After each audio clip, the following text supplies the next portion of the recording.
Sziasztok!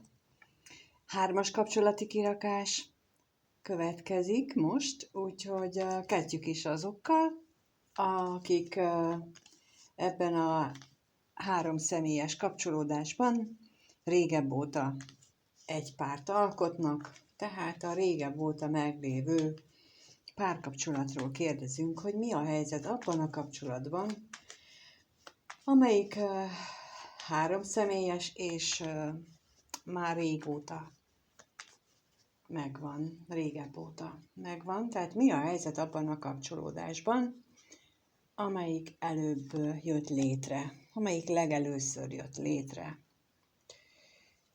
Így kérdezem, amelyik legelőször jött létre, mi a helyzet?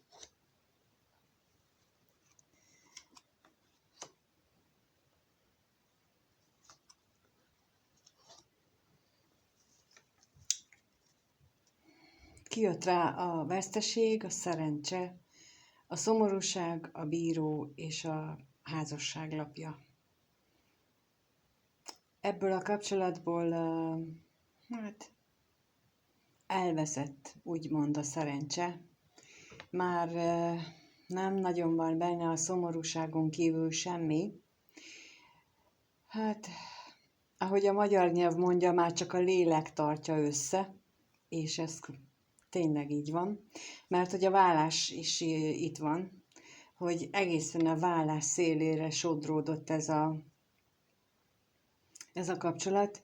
Meglátjuk, hogy majd rákérdezünk, hogy mennyire van ez a szélén, vagy mennyire történt ebben már lépés fizikailag is, vagy csak egyenlőre még a levegőben lóg. De először megkérdezzük itt ezt a veszteséget. Mi a veszteség oka? Miért van ez a kapcsolat ilyen veszteséges állapotban? Mi az, ami hiányzik belőle?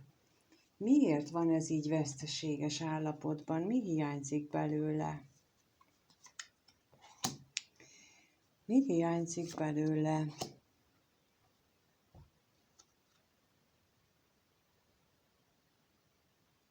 Kijött rá a találkozás és a kevés pénz. És én nekem most ez azt jelenti egyrészt, hogy már a fizikai vonzódás is kevés a tagok között, tehát a társak között. Másrészt a 3-as kapcsolatra utal általában ez a látogatáslap, és az, mint okozó, tehát a 3-as kapcsolatnak a létrejötte okoz veszteséget ebben a kapcsolatban. Bár ugye általában azt szokták mondani, hogyha egy harmadik személy befér, akkor ott már alapvetően problémák vannak, mert hogy csak abba gondoljunk bele, hogy ameddig nagyon nagy a szerelem, akkor ott eszünkbe sem jut más felé kacsingatni, egyik félnek sem, akkor tud egy harmadik bejönni, hogyha ott már nem működnek jól a dolgok. No, akkor rákérdezünk itt a házasságra, jó? A házasság lapjára. Így a bíróval együtt, hogy mit jelent itt vállást, vagy mit jelent itt ez a házasság? Mit jelent itt ez a házasság?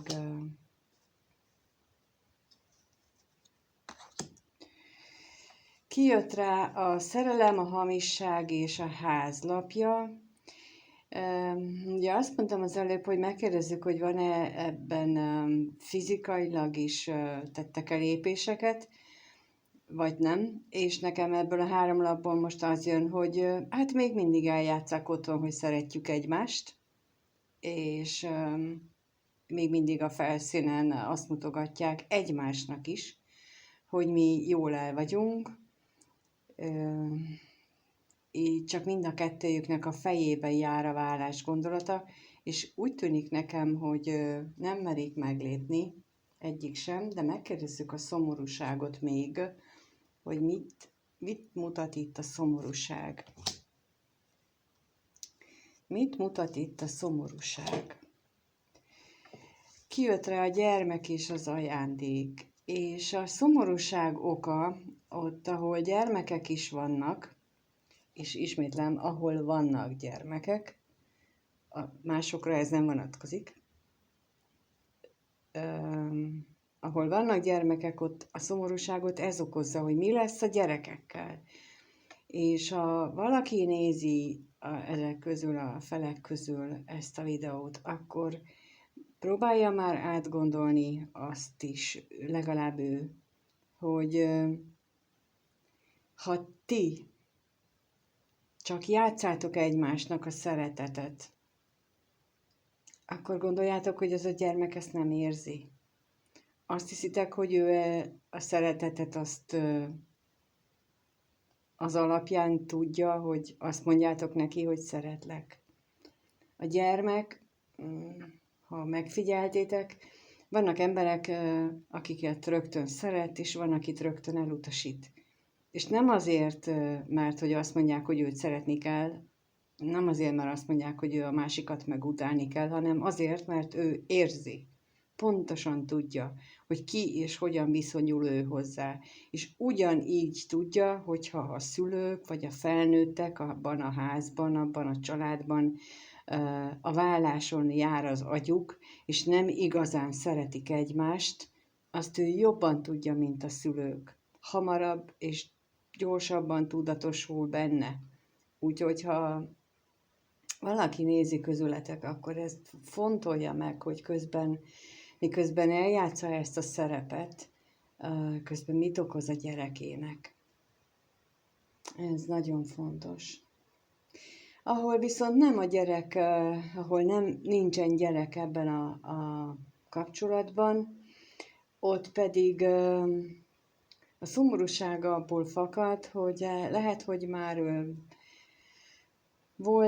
kiderült korábban ez a 3-as kapcsolódás, és voltak emiatt korábban viták, és úgy döntöttek, hogy akkor újra indítjuk a múltra való tekintettel, vagy a múltból hozott feladatokra való tekintettel újra és újra indítjátok. Lehet, hogy már többször is volt, vagy kiderültek ezek a megcsalások, de nem vagytok hajlandók beismerni azt, amit éppen be kellene ismerni, hanem inkább játszátok tovább a mi szerető család vagyunk játékot, és emiatt van itt ez a szomorúság. Jó, akkor megkérdezzük azt, hogy mit gondolnak itt a felek egymásról. Hogyan gondolnak ők egymásra? Ez a régebbi a 3 személyes kapcsolódásból az a páros, aki először került össze, akik régebb óta együtt vannak, azok hogyan gondolnak egymásra? Milyen gondolatuk van nekik egymás felé, egymás irányába? Mit gondolnak ők? Vajon lássuk, mit gondolnak ők egymásról? Mit gondolnak ők egymásról?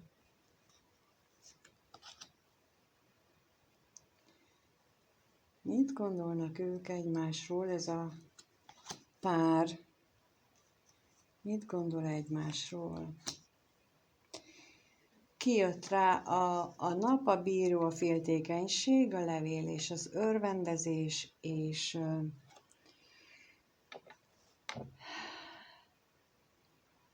én azt gondolom, hogy ők abban hát nem mondom, hogy tévhitben, de mégis valamiféleképpen tévhit, mert nem a valóság, tehát nem az igazi dolgot látják benne, mert a tévhit az, hogy ő nekik együtt kell lenni. Ebben a tévhitben élnek, hogy nekik valahogy úgy van rendelve, hogy ő nekik hol todiglan, hol domiglan, kell együtt lenni.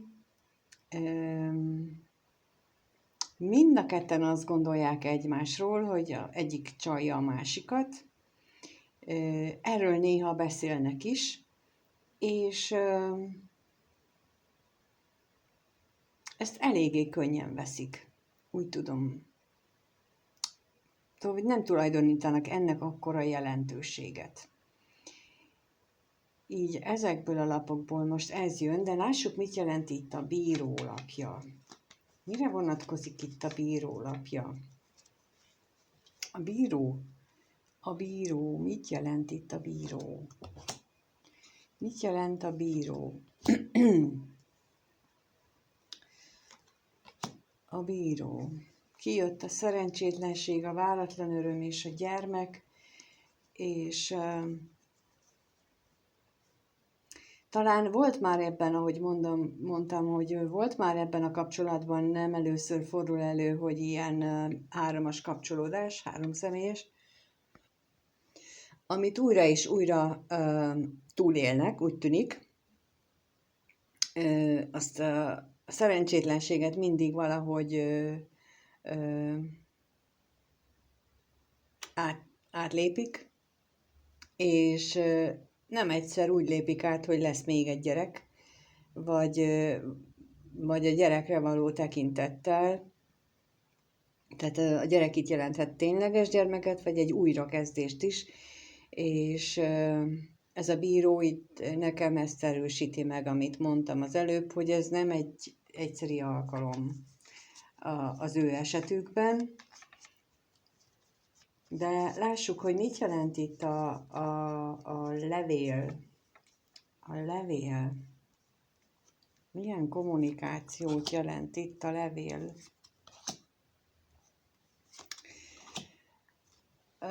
Kijött rá a házasság, a ház és a hamisság, és itt a levél a szerződést jelenti.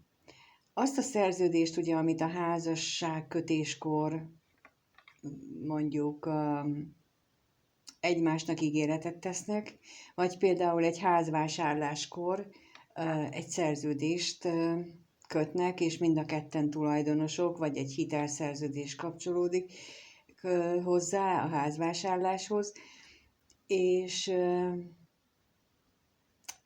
itt a gondolataikban ez jelenik meg, hogy ez nagyon fontos dolog, és emiatt kell együtt maradni, de ezek igazából hazugságok. De akkor miért?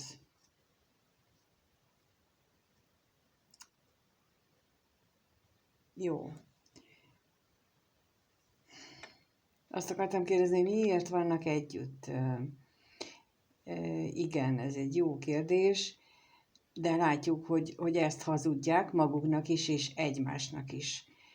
Megkérdezzük előbb azt, hogy mit éreznek ők egymás iránt, és esetleg utána kérdezzük meg azt, hogy miért vannak, mert lehet, hogy tulajdonképpen szeretik ők egymást, és azért vannak, de együtt még, és azért tudnak újra és újra megbocsátani egymásnak. Jó, akkor lássuk, hogy mit éreznek ők egymás iránt, ez a páros, akik a három személy közül régebb óta együtt vannak.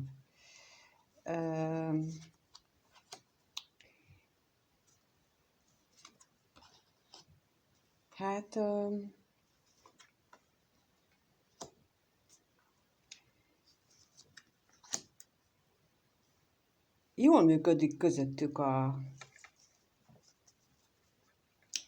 kémia, úgy mondom. Mert hogy kijött a vágy, a találkozás, a levél, a tolvaj és az ellenség, és mindkettőjük, az jön ebből, hogy mindkettőjük számára nagyon fontos, hogy együtt az úgy nagyon jól el vannak, körülbelül talán hasonló a elvárásuk ilyen tekintetben, és ez így jól működik. De majd erre rákérdezünk, hogy tényleg hasonló, vagy csak ez a berögződésük, ez a szokásuk. Mert itt megjelenik a levél és a tolvaj lapja, ami azért nem teljesen azt tükrözi számomra, hogy itt tényleg jól működik a kémia, de érzelmek egyébként meg nem jöttek ki az érzéseknél, úgyhogy csak ezek a fizikai vonzalmak, ezek a fizikailag passzolunk egymáshoz, illetve az ellenséggel ezek a egymásnak is állarcot mutatunk. Most gondoljon bele mindenki, hogy két ember, aki egymásnak olyan hűséget tesz, hogy holtomiglan, holtodiglan, és hogy mi kitartunk egymás mellett, és közben pedig ők folyamatosan becsapják a másikat. Az milyen már? Lássuk, hogy mit jelent itt a vágylapja.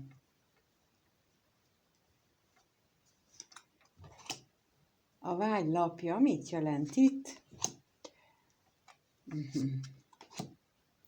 Kijött rá az ajándék, az üzenet és a szerencsétlenség, és ebből nekem az jön, hogy amikor ők összekerültek, akkor tényleg nagyon jó lehetett köztük ez a kémia, nagyon jól működhetett, nagyon jól megértették egymást, még a beszélgetések is elég jól alakultak, minden negatív dolgot leszámítva, este az ágyban a napközbeni veszekedéseket le tudták rendezni, és ez valahogy most is így gondolják, hogy ez így működik. De lássuk, hogy mit jelent itt a tolvajlapja az ő érzéseiknél. A tolvaj mit jelent az ő érzéseiknél? Mi a tolvaj az érzéseiknél? Mit jelent a tolvaj az érzéseiknél? Kijött rá a bosszúság, az özvegyasszony és a gyermek, és itt a harmadik személynek a feltűnése az veszekedéseket szült. Ahol gyermek van, ott a gyermek is beszállt mondjuk ebbe a vitába. Ő is tud a harmadik személynek a létezéséről, vagy őt is bevonta valamelyik fél ebbe a családi veszekedésbe, és érzelmek továbbra sem jöttek ki. Ez csak a múltnak a felidézése, illetve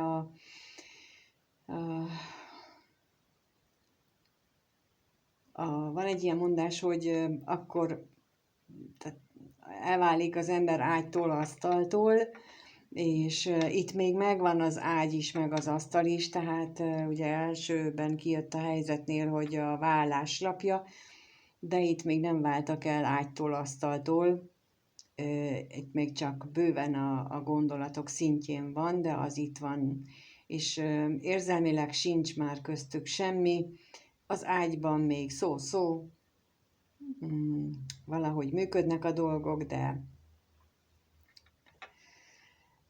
de ez a megszokás és a vagyonhoz való ragaszkodás az, ami miatt ők együtt vannak, és ezt így nem is gondolom, hogy tovább kellene boncolgatni, mert ez teljesen így érthető, már nem megérthető, csak érthető. Jó, akkor megnézzük a 3 személyes kapcsolódásból a később létrejöttet, azt a kapcsolatot, ami később jött létre, és most aktuális, mert ugye, mint láttuk, azért lehet, hogy több is volt, tehát a most éppen aktuális újabb kapcsolódásról kérdezzük a lapokat, hogy mi a helyzet ott az újabb kapcsolódásban, mi a helyzet az újabb kapcsolódásban, mi a helyzet ebben az újabb kapcsolódásban, mi a helyzet,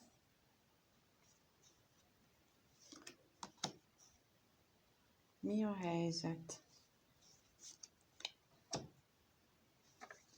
Kijött rá ugye az üzenet, az özvegyember, az utazás, a gondolat és a látogatás, és én úgy látom, hogy ebben a kapcsolatban jelenleg kommunikáció sincs, szinte egyáltalán, mert hogy a férfi az hátat fordított még a kommunikációnak is. Gondolatban az özvegyember is, és a gondolat férfia is az utazás felé tekint, tehát minden aspektusból a változtatáson megy az agyalás, megy a gondolkodás, és amin még nagyon megy, hogy nagyon szeretne találkozni, és akkor itt most azt érzem, hogy a férfi, de hogyha nőként vagy te érintett mind a két oldalban, akkor a nő, de minden esetre nagyon szeretne itt találkozást,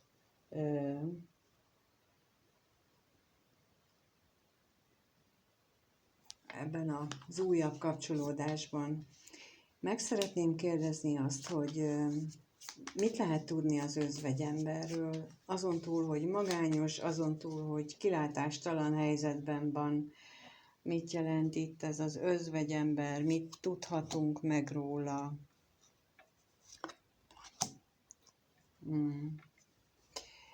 Kijött rá az ajándék és a levél, és ugyan nagyon magányosnak érzi magát, és az egyetlen öröme az, hogy arra emlékszik, hogy milyen beszélgetések voltak köztük, hogy milyen egyéb kommunikáció volt, és ez nagyon megmelengeti a szívét, ez nagyon örömmel tölti el. Mit jelent itt a találkozás a gondolatoknál? A találkozás mit jelent? Kijött rá a bosszúság, a kevés pénz és a gyermek, és ahol gyermek van, abban a kapcsolatban, mármint a tartós kapcsolatban, ahol gyermek van, akkor az ő jelenléte az, ami meghiúsítja ezt a találkozást, és okoz bosszúságot. Ahol nincs gyermek, ott pedig az újrakezdést hiúsítja meg, az újrakezdés meghiúsulására utalnak a lapok, és ez nagyon sok belső harcot okoz a férfinak, aki rengeteget gondolkodik ezen a találkozáson, aki nagyon szeretné itt ezt megvalósítani, de úgy látszik, hogy még a találkozás sem jön össze közöttük. De akkor lássuk azt, hogy hogyan gondolnak ők egymásra. Hogyan gondolnak ők egymásra? Hogyan gondolnak ők egymásra? Az újabb kapcsolódás tagjai, ők hogyan gondolnak egymásra? Mit gondolnak ők egymásról? Mit gondolnak ők egymásról? Az újabb kapcsolódás tagjai. Mit gondolnak ők egymásról? Mit gondolnak ők egymásról?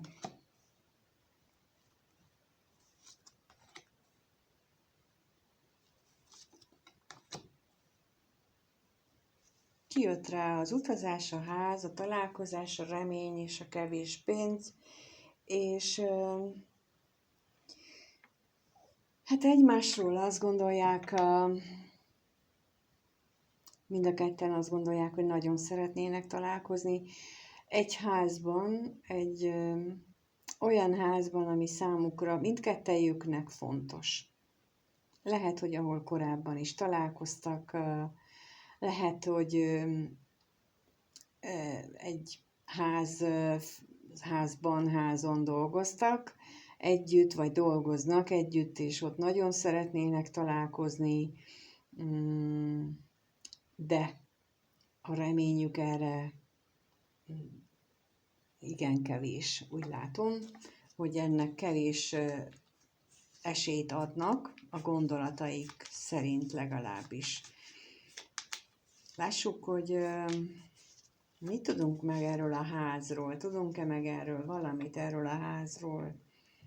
Mit jelent itt ez a ház? Milyen ház ez? Milyen ház ez? Kijött a levél és a hamisság, és ez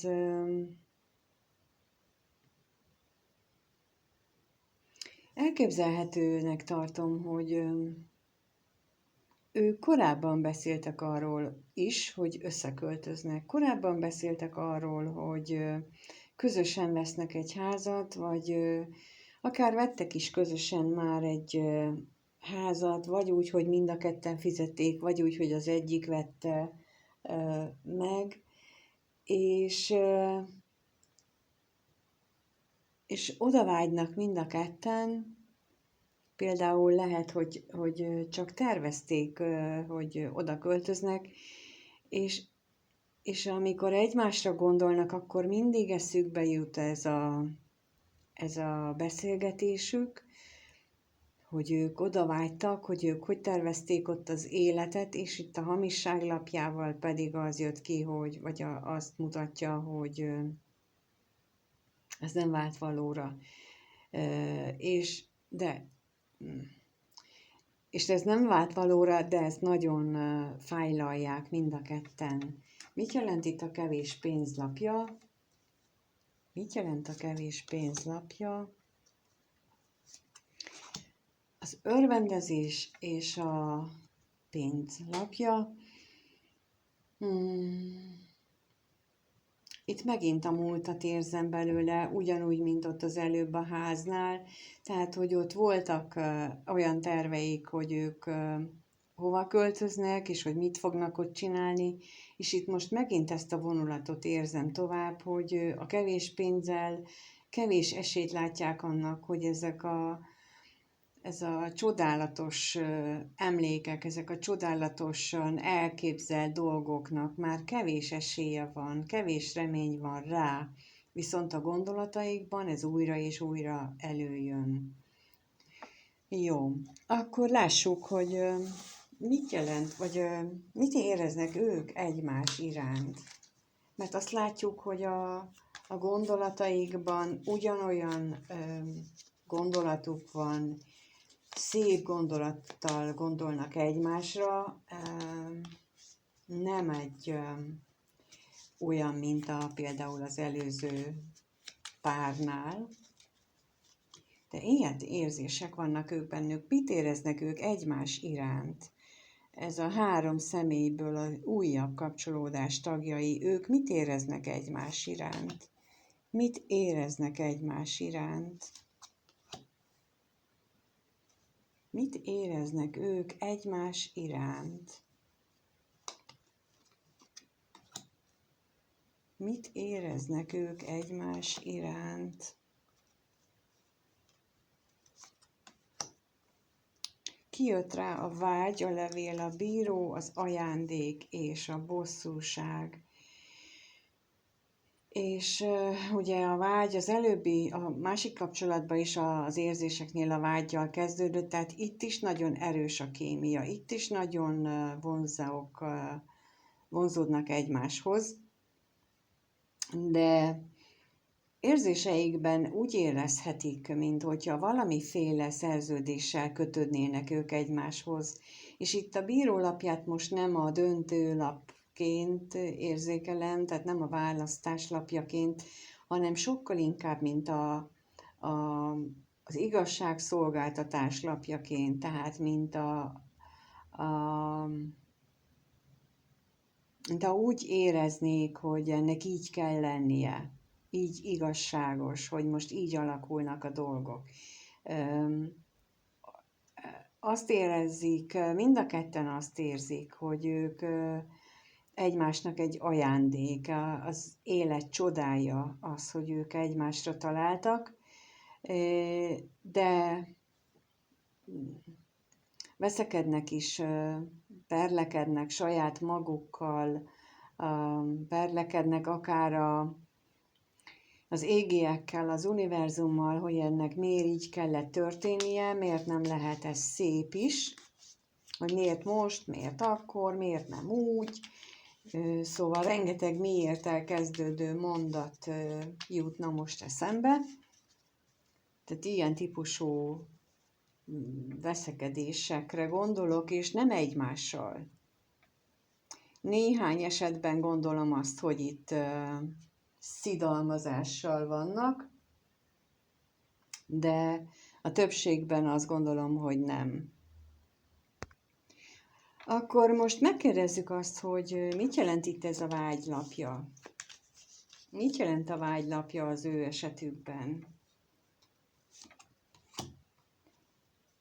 Mit jelent a vágylapja náluk?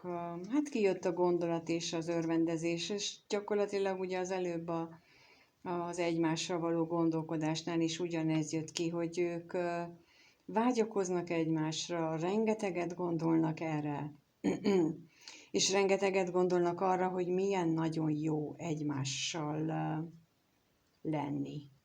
Az egymás társaságát mennyire nagyon szeretik. Akkor most megkérdezzük, hogy mi itt ez a bosszúság. Hát, ha megtudunk róla valamit még az ő érzéseiknél, mi ez a bosszúság?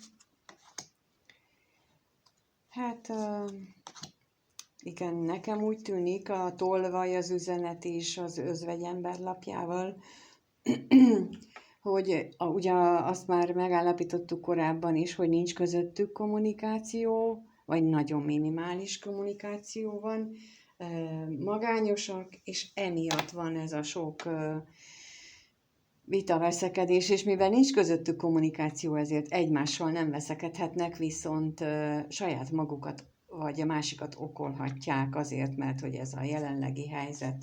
Megkérdezzük még a bírót, hogy mit jelent itt a bíró lapja. A bíró. Mit jelent itt a bíró? Mit jelent a bíró?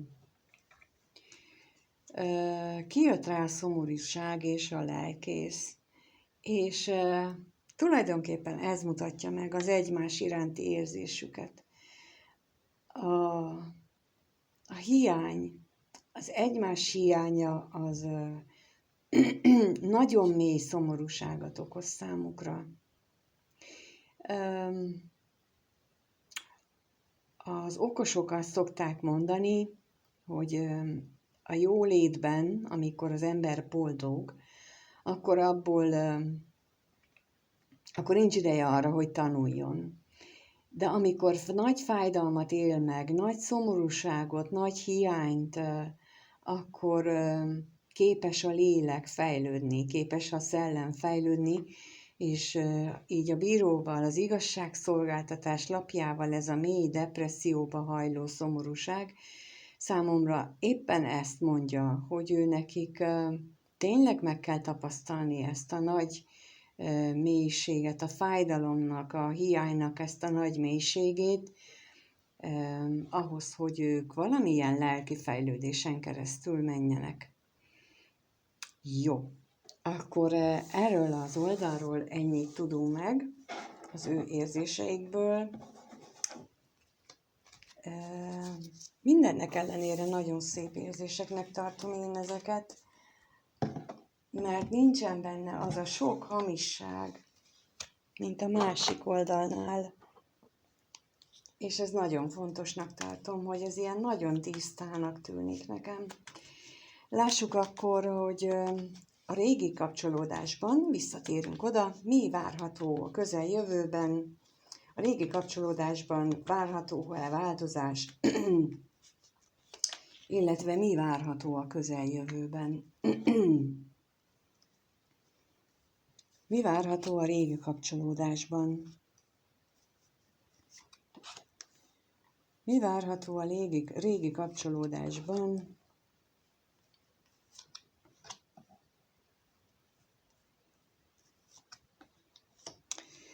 Kijött az ellenség, az özvegyember, az özvegyasszony, a házasság és a házlapja, és azt mutatják ezek nekem, hogy ők egyházban élnek, házasságban, vagy ugye tartós kapcsolatban, de mindegyik őjük magányos, és olyan mérhetetlen ellenségesség van köztük, és gyűlölet, és annyi negatív energia, amennyit ráz a hideg közben, amennyit el sem tudok képzelni, én biztosan nem. Tehát, hogy ennyi. Megkérdezzük, hogy mit jelent itt az ellenség lapja.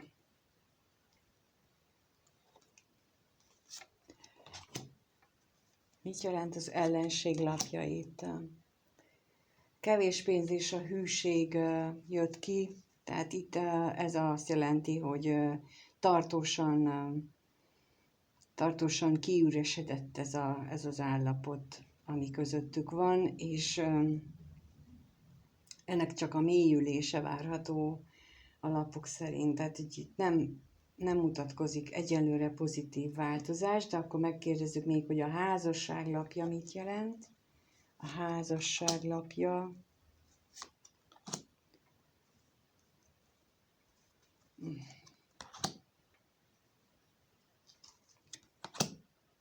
És még mindig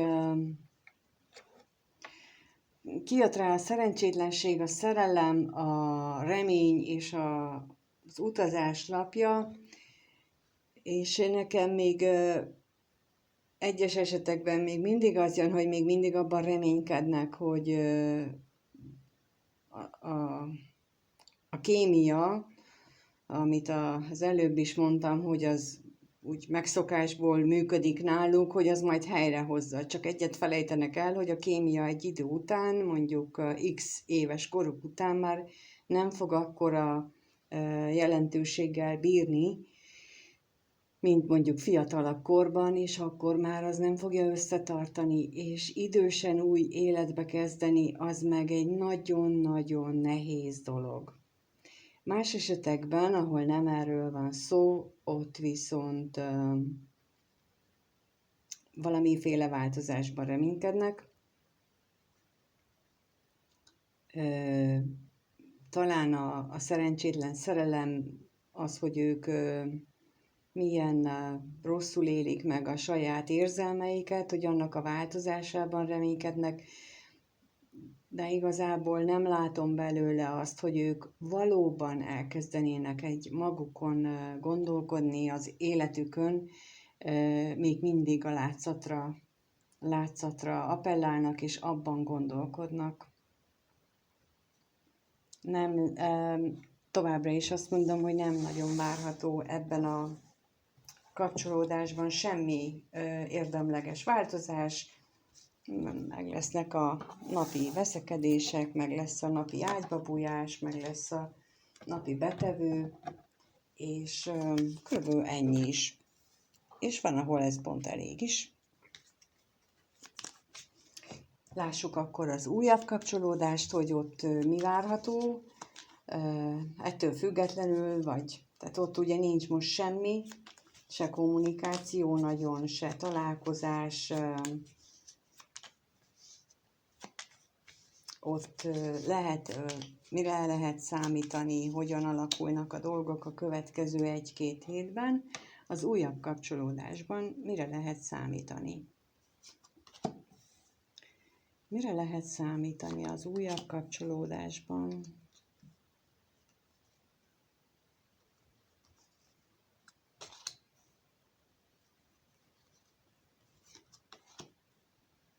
Mire lehet számítani az újabb kapcsolódásban? Kijött rá a szerencsétlenség, a pénz, a ház, a szerelem és a házasság lapja. A szerencsétlenséggel én itt most azt érzem, hogy egyre inkább nő egymás iránt a szenvedélyük, egyre a vágyuk, a tüzes vonzódásuk, ez nagyon-nagyon erősödik. Mutatja itt ugye a ház és a szerelem lapja is, hogy ez egy nagyon mélyülő kapcsolódás. Tehát az új kapcsolatban, annak ellenére, hogy nem nagyon vannak együtt, hogy nem gyakran találkoznak, ez nem csak egy ilyen. légből kapott szerelem, hanem ez egy mély kapcsolódás. És itt megint csak azt tudom mondani, hogy nem kell összekeverni azt, amikor a férfi üríteni jár. Ez egy valódi lelki kapcsolaton alapuló, érzelmeken alapuló kapcsolódás, és talán a múltkoriban beszéltem arról, hogy amikor ilyen van, akkor beszélgetnek is az emberek, és megosztják a problémáikat, még ha nem is mindent. Még ha például az gyakran előfordul, hogy akinek van társa, az nem beszél arról a kapcsolatáról, de egyébként meg az ő belső megéléseiről igen. Tehát, hogy ő neki hiányzik az, hogy keveset találkoznak, hogy ő neki milyen lelki problémát okoz ez, hogy ő nem tud aludni, és hogy mennyire vágyakozik. Azért ezt valamilyen módon közli a másikkal. Ha nem közli, akkor nincsen lelki kapcsolódás, akkor csak testi kapcsolódásról lehet beszélni. De megkérdezzük itt, hogy mit jelent itt a szerencsétlenség lapja. Mit jelent itt a szerencsétlenség a jövőbeli, az 1-2 hétre vonatkozó dolgokra? Kijött a veszteség és a szomorúság, és azt jelenti, hogy ugye eltűnik a szomorúság, tehát olyan nagyon erősödik itt a szerelem, a szenvedély közöttük, hogy valami mégiscsak történik, aminek hatására ez itten kezd így finomodni, az a mély fájdalom. Ugye láttuk, hogy a szomorúság a lelkésszel jött ki az érzéseknél köztük, tehát ott az lehet, hogy elkezd egy kicsit enyhülni valaminek a hatására. De megnézzük itt a házasságot, mit jelent a házasság. Mit jelent itt ez a házasság? Kijött rá az utazás és a gyermek. Egyes esetekben lehetséges olyan, hogy találkozás, vagy a valamelyik fél, aki eddig tartotta ezt a távolságot, vagy aki mondjuk ennek a jelenlegi helyzetnek a fenntartásában volt érdekelt, ő benne megindulnak azok a változások, hogy szeretne egy új kapcsolódást, újrakezdést, egy teljesen más alapokon nyugvót, egy stabil szerelmen alapuló, szenvedélyes közös életet. Nem tudok erre mást mondani, mert nagyon szépek ezek a lapok így. Remélem, hogy ez, akit érint, azok nagyon sokaknál összejön. És senki ne akarjon engem azavádolni, hogy én most ezeknek szurkolok, de azt látom, hogy a másik kapcsolatnak már rég vége kellett volna lenni, és ne bújjunk a gyerekek mögé. Nem jó az senkinek sem, hogyha a mögé bújunk, hogy a gyerekek miatt vagyunk együtt, mint ahogy az előbb is mondtam, ők pontosan érzik azt, hogy mi történik itt. És ez csak egy újabb hazugság az életben. Itt meg, ahogy mondtam, itt nagyon sok tisztaság van, és tiszta érzések, és egy gyereknek akkor is jó tud lenni, hogyha külön vannak a szülei, de tiszta érzéseket él meg, őszinteséget, tiszta szeretetet, és inkább itt a tartós kapcsolatban lévőknek erre kellene koncentrálni, hogy találja mindegyik meg azt, hogy hol tud ő valóban boldog lenni, és azt a boldogságot adják át annak a gyereknek, és azt abban a boldog, szeretetteli környezetben nőjön fel, mindegy, hogy 2 külön család biztosítja ezt számára. Ez lenne a legjobb. Én kívánom még egyszer, hogy mindenkinek a lehető legjobban alakuljanak a dolgok. Azt is kívánnám, hogy gondolja át mindenki a saját életét, a saját eddigi gondolatvilágát és hitrendszerét, hogy tényleg biztosan jó-e az úgy. tényleg az-e, amit ő akar, és legyen úgy, ahogyan akarja. Köszönöm, hogy itt voltál, megnézted, lájkolsz, feliratkozol, és mindenkinek minden jót kívánok. Sziasztok!